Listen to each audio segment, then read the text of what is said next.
Have you ever received advice or a proposal that was too good to be true? Have you ever heard somebody say to you, I have the exact framework or process or system that will solve all your problems? Or have you had somebody give you business advice and you just think, that doesn't make any sense? If you've answered yes to any of those questions, this is the podcast for you. Today, I am Melissa Franks, your on-call COO, and today on the Opt-in podcast, we are talking about five myths that business owners believe because somebody else has asked them to. See, as a business owner, you get advice from every corner of your life. When you tell your family that you're going to start a business, you get some people very excited and high-fiving you, and then you get others worried about how you're going to support yourself. You constantly, with invitation or not, get advice from other entrepreneurs. In fact, anybody that hears that you've started a business or that you're running a business of your own has that friend that they want to tell you about that had this one thing happen to them and you could learn from it too. Advice is plenty and available from anybody that you come across when you are an entrepreneur. Now, the trick is to decide what advice, what help, what support you're going to say yes to. And so today we're going to be focusing on some common myths that are out there. And the reason that I wanted to have us start to have this conversation today, the reason that this came to my mind was because I got a little bit fired up last week. Shocking, I know. If you are new here, I get fired up a lot. I have a lot of strong opinions, and the 25 plus years of building businesses has taught me one thing and one thing only. And that is that every single business is unique and different, faces different challenges at different stages of its business growth journey. And every single offer that is made, client that is served, employee that's hired, they all perform differently based on the business environment and setting that they're interacting with. And for that reason and that reason alone, when we start to create generalities on how to show up as a business owner or how to act or what sort of help to get, we dilute the uniqueness of your business and businesses like you, and we create a bunch of frustration. So the situation that happened was I was talking to a client who I had recently started working with, and they had just onboarded to this new solution that was going to do all the things. It was a one-stop shop. And I often say, this is a piece of advice that I give, you can take it or leave it if you want, is that the best way to leverage technology is to know what it was originally built for. What problem was that technology originally built to solve? Because that's what it's best at. And then what happens over time with technology is that in order to expand, new features are added and then new functions are added. Then all of a sudden, what the technology was originally built for is still buried in there somewhere, but it's wrapped by all of this other stuff that, quite frankly, it's not as good at. So when I was sitting down with this client saying, so tell me about this, what they were sold was technology plus support. So for them, they're like, it solves my entire problem. I outsourced my whole single function because they have a technology platform and they have a system and they have frameworks and they know how to do things. And here is the situation.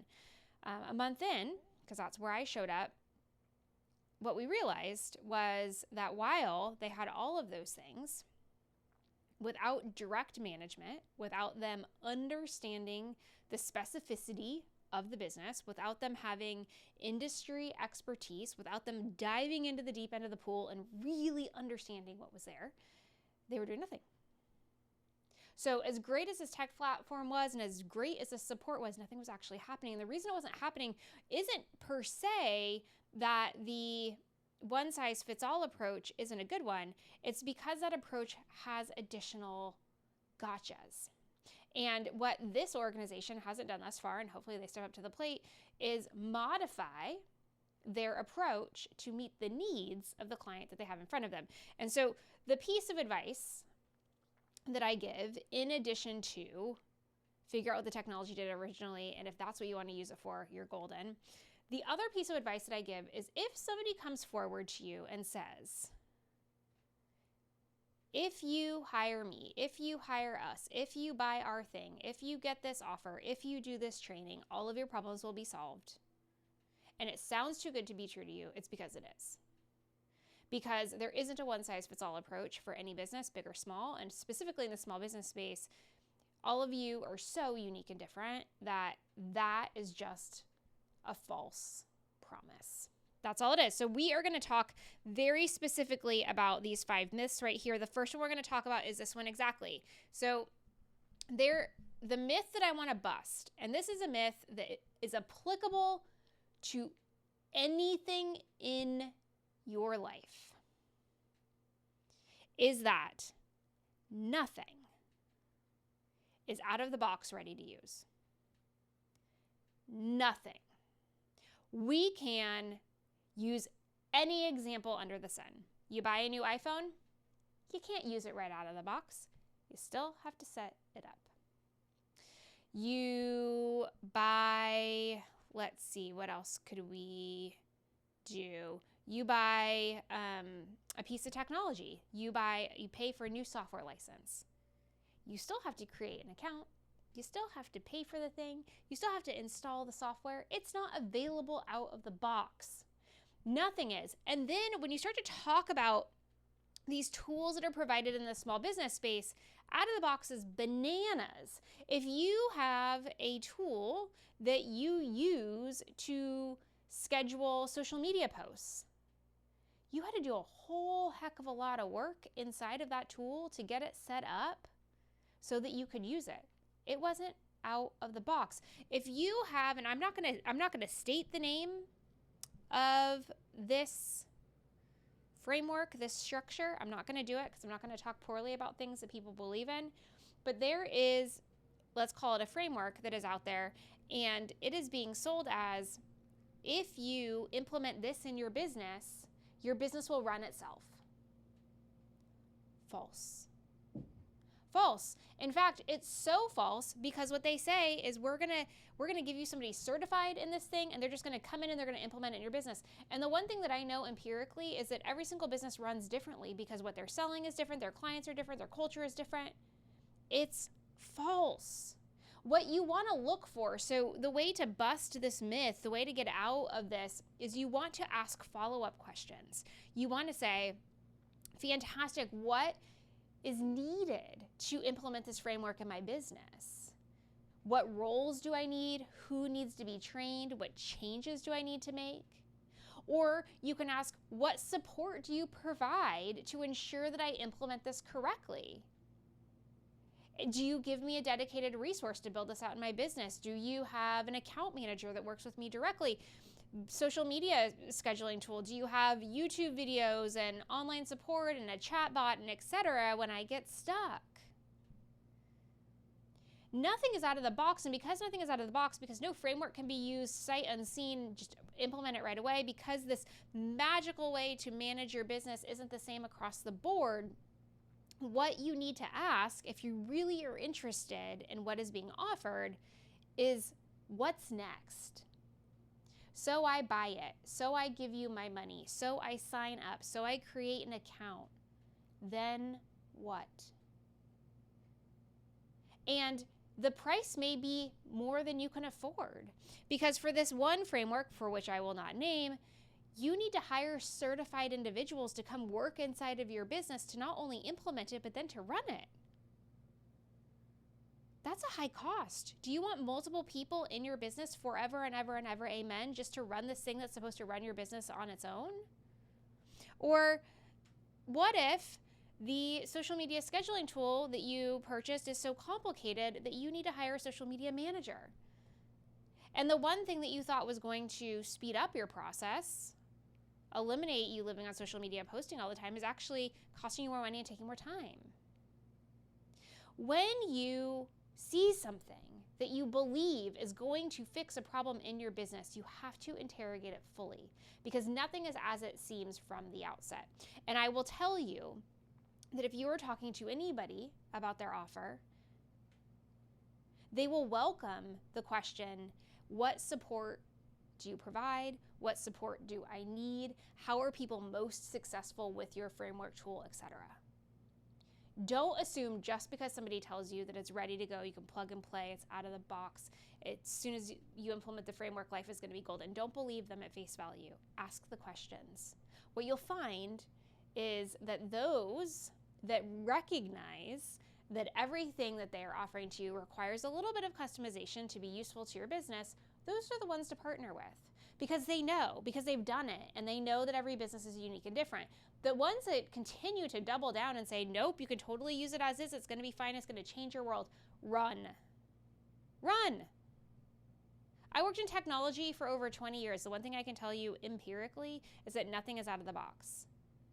Now that I have supported small businesses and I have seen the offers and the training courses and the frameworks and all of the other things that are sold to them that are not tech, I can also tell you that the ones that are most helpful are the ones that have a customization component and flexibility.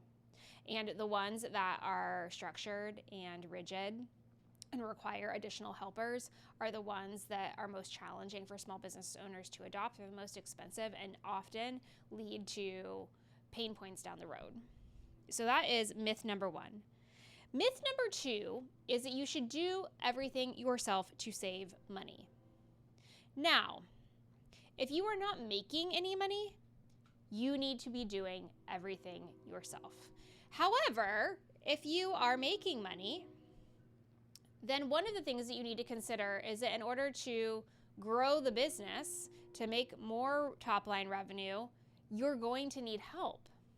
And so while it could be a step back to pay somebody initially, it's going to be a huge leap forward, because what that person is allowing you to do is buy back your time. That person is allowing you to free up your time to do more high value actions. The only way that your business grows is that you spend more of your time on the 1 or 2 or 3 things that it takes to grow the business, and you spend less of your time on the hundreds of things that it takes to run the business. So my strong encouragement is for you to not try to do everything yourself. As soon as you're consistently making a top-line profit, as soon as you can consistently pay for some support, go get somebody part-time to help you. One of the best places to start, there are 2 great places to start with this. Depending on the volume of sales that you have, you're either going to want to hire somebody to support customer success, or you're going to want to hire somebody to be a virtual assistant. And here is why. Both of those roles are administrative in nature.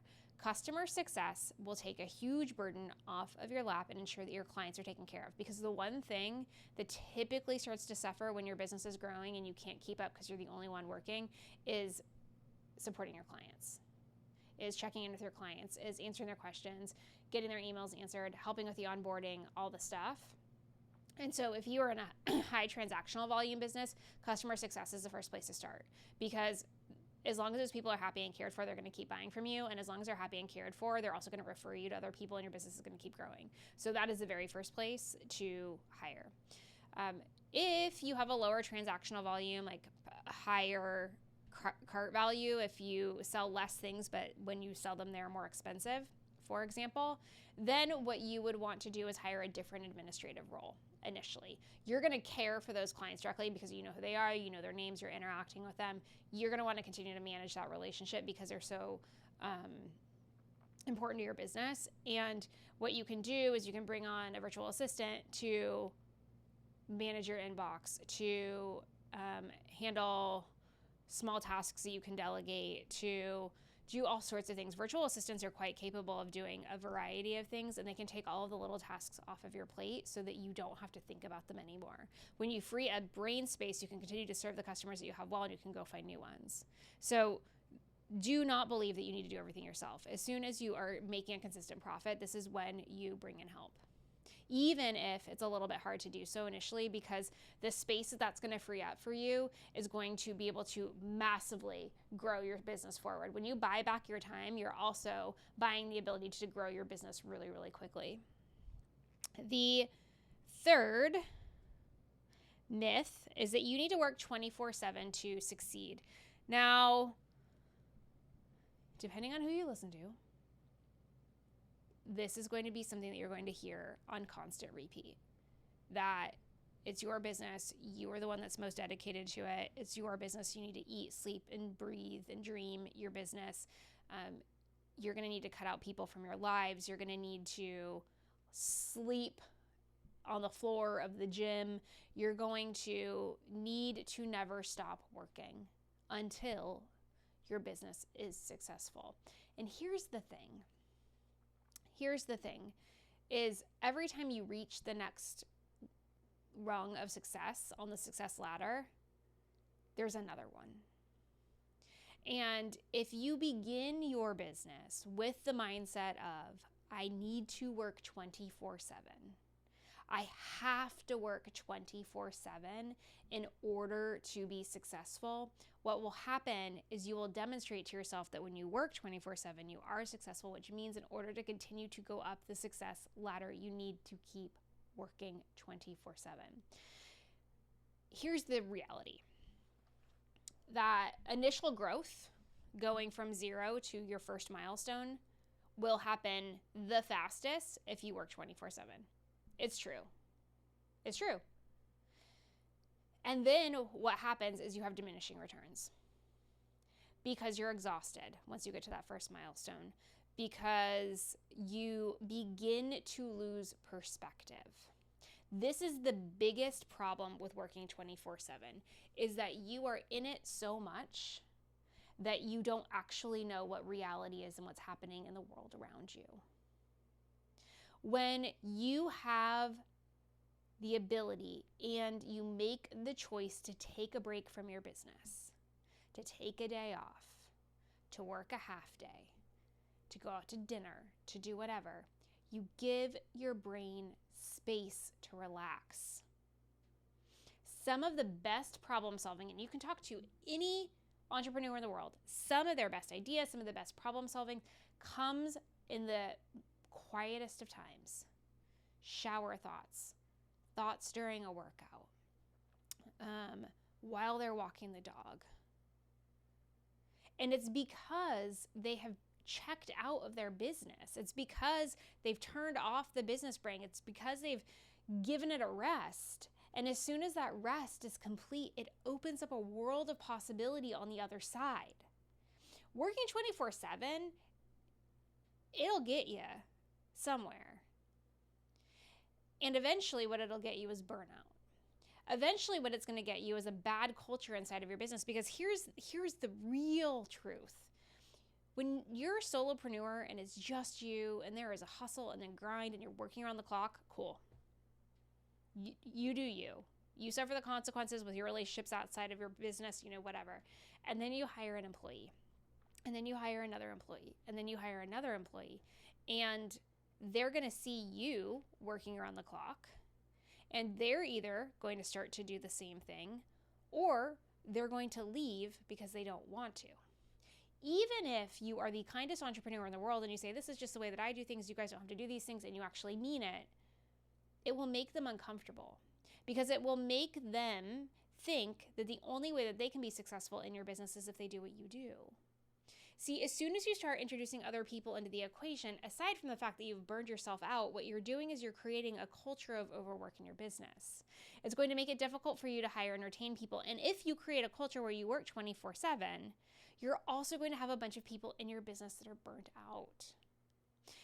There are these famous stories about Elon Musk and Tesla, and that he would sleep at the bottleneck. And sometimes literally. And what that meant is, like, the way that they worked at Tesla is that they would always be in problem solving mode and testing mode. So they would create something and they'd keep working on it until it was production ready, aka it was ready to go into the car. And if they got held up, it was a bottleneck, and then everybody was all hands on deck until they solved the problem. They could move on to the next phase, is the way that it worked. And literally everybody would come in from all over the place. They all physically worked in the same location, and it didn't matter what time it was. You stayed at the bottleneck. You literally slept there until you solved the problem. And Elon Musk did that. He never left. He lived in that building. He slept at the bottleneck. There are TED Talks. There's so many things about this. And if you talk to the employees at Tesla that were there during that time, what you will find is that they were a very specific type of employee. They didn't have families. Most of them were single. They didn't have anything in their life except their job. And they could literally live in that building 22 hours a day if that's what they wanted to do and never see the light of day for years and years and years. And while Tesla got the cars out, Elon Musk is very wealthy. If you listen at all to the type of leader that he is, if you listen at all to why people choose to leave his company, if you take a look at the fact that he doesn't actually have an inner circle and people come and go crazy in his world, it's because nobody wants to work that way long term. It's because the stress of that culture is too much. The cost to work inside of a business like that is too much. So, sure, you're going to hear some of the biggest voices out there in business tell you that you need to work 24/7. I argue that if you are looking to the future you, who's going to have a very big business and who's going to be leading people and who's going to be setting a cultural dynamic in your business, the best thing that you can do is start day one the way that you plan to spend day 10,000. And that is with balance and intentionality. And you can be on fire for your business and fully dedicated to it and always thinking about it, and also take breaks. Your business will suffer if you don't take a break. Myth number 4 is lower prices will bring more customers. Lower prices will bring more customers. It's just simply not true. There are definitely people out there that are shopping around for a deal. But here's the thing. The people that are looking for a low price are already looking for the thing.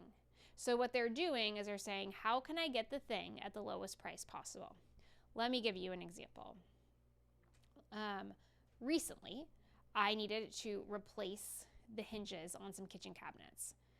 Total pain. Didn't have the model number, didn't have the whatever. Finally figured out what the hinge was.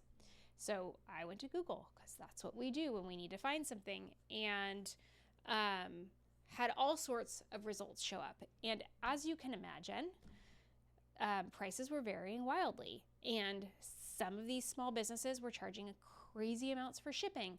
And so what did I do? Well, first I was like, who's trying to sell me this at the lowest price? And so I went and I looked for that. And then I said, well, who can get me it here the fastest? Ironically, those two lists were not the same. And then I said, oh, I should probably consider how much this is going to cost me from a shipping perspective. So like, what is my all in? So if the hinge was $9, but you're charging me $20 for shipping, the hinge is actually $29. Where if I bought the hinge over here for $15 and shipping was $2, it's actually cheaper, right? So same product, exact same thing, wildly varying prices. And then eventually I was like, well, what's most important to me? And what was most important to me was speed. And so then I said, can I find a low price with low shipping costs and speed? And I was able to find a medium price with low shipping costs and speed, and I went to Amazon. I didn't go to the small businesses. And the reason that I'm sharing this is because there were absolutely businesses that were small business owners who I like to support that had the hinge at a lower price and pretty low shipping, but it was going to take me a month to get the hinge. And that just wasn't going to do it for me. So the thing is that you can lower prices, but it doesn't mean you're going to be getting more customers. It just means that you're going to be diluting what you're selling. So instead of lowering your prices, really what you should be doing is focusing on the value that somebody is getting from buying your widget. See, if that lowest priced company was a month out, right, to get me that hinge, the only value I was having was a couple of extra dollars in my pocket. Whereas the value of some of the highest priced with the highest shipping was I was going to get it the next day. And one of those really, really high priced companies had a customer service line I could call if I was having a hard time installing. So not only did I get the hinge, but I got it the next day, and I could phone a friend to get help. Now, I didn't want the phone a friend capability because YouTube is my friend in this scenario, but they were adding so much value. Can you imagine if you had a new homeowner that was doing a DIY kitchen remodel and they had hundreds of hinges and they were like, I know I'm gonna get stuck, so I'm willing to pay $5 more a hinge so that I can talk to somebody? That would be such a relief. That would be such a relief. So you price the thing what you need to price the thing. You price something that makes the most sense to you. Now, I'm not telling you to go be the highest price in the market, but if you're not selling, if you're not seeing the customer traffic that you want, it's not a symptom that you're priced too high. It's a symptom of something else in your business. So another example that I'm going to give you is that I was working with a client 6 months ago, and we were having a lot of conversations around the lack of transactions, the lack of sales. And the business owner was considering a couple of things. One, the business owner was considering giving a couple of months free as a free trial. And also another thing that was being considered was lowering the price. And I didn't agree with either approach.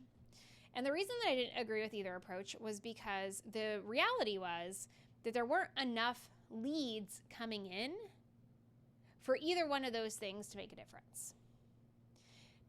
Leads weren't coming in not because of the price, but because they didn't know that the company existed and had a solution that these people would want. It was a marketing problem. It was a being findable problem. It wasn't, quoting Ashley Brock there with the findable, it wasn't a problem of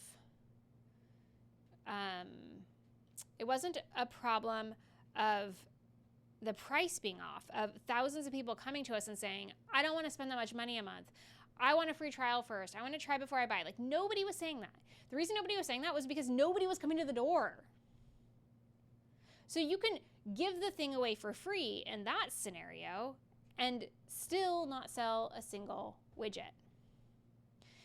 If you feel like you need to lower your prices to get more customers, then you need to go to the data. You need to go look and see what's happening. Do you have enough leads coming in? Are you easy to find? How are you communicating the value? This gets back to that first example, number one. You need to really look at how you're selling.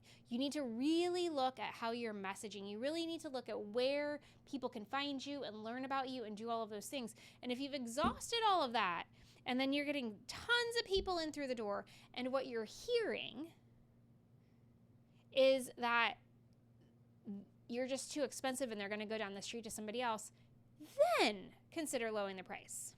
But lowering the price is not going to bring in just a flood of customers, because your problem isn't that your prices are too high. Your problem is that you're not communicating your value and or you're not being found by the people that would buy from you. Okay, and then myth number 5. This is the last one.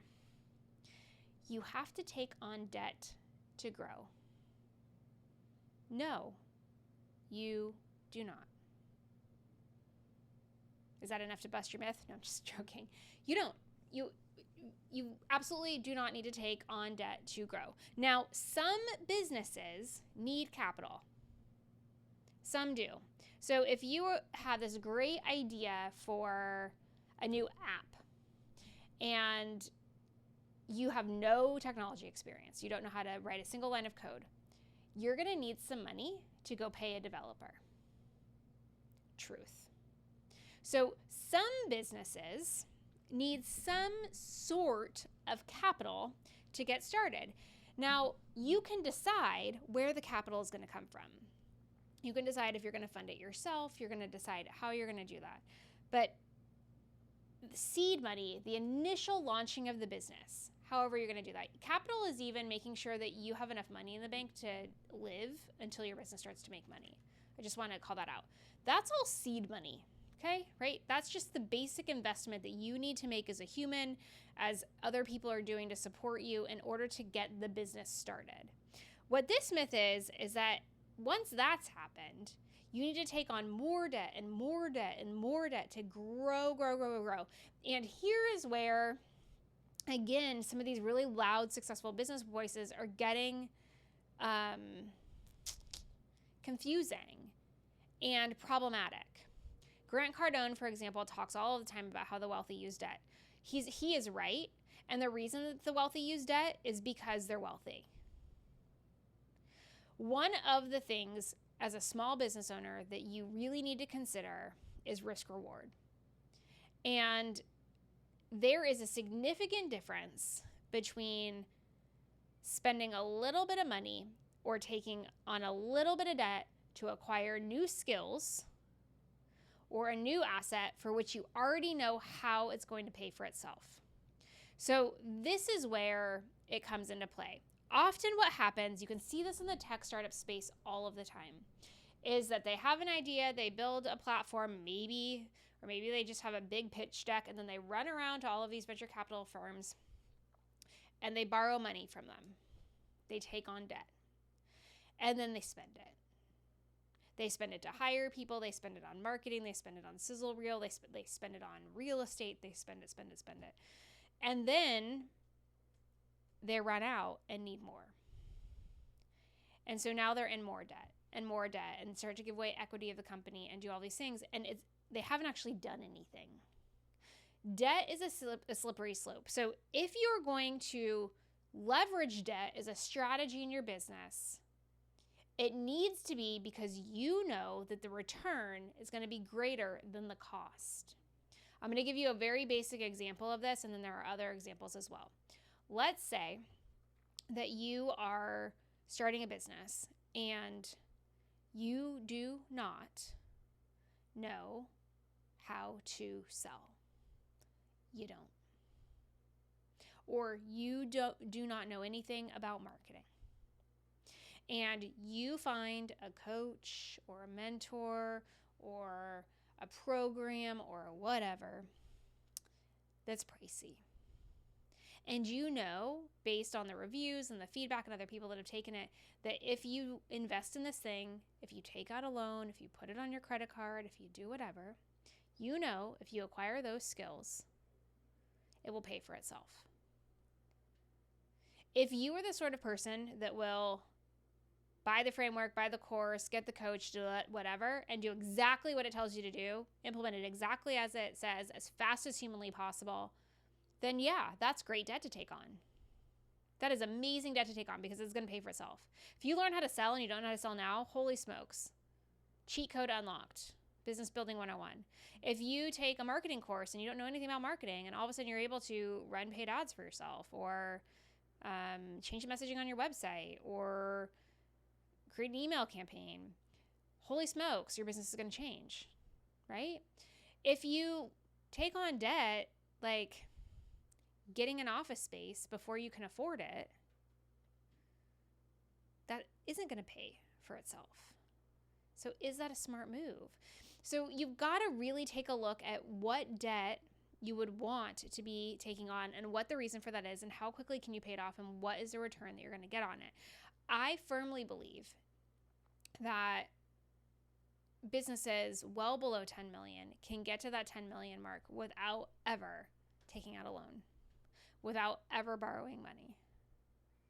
It can be done on credit cards and it can be done in cash. And that's it. This world that we are in where you need to get an investor and you can get VC money and go private equity and blah, blah, blah, blah. It's nonsense. All it does is devalue your business. All it does is distract you from what you really need to be doing, which is putting your head down and selling your stuff.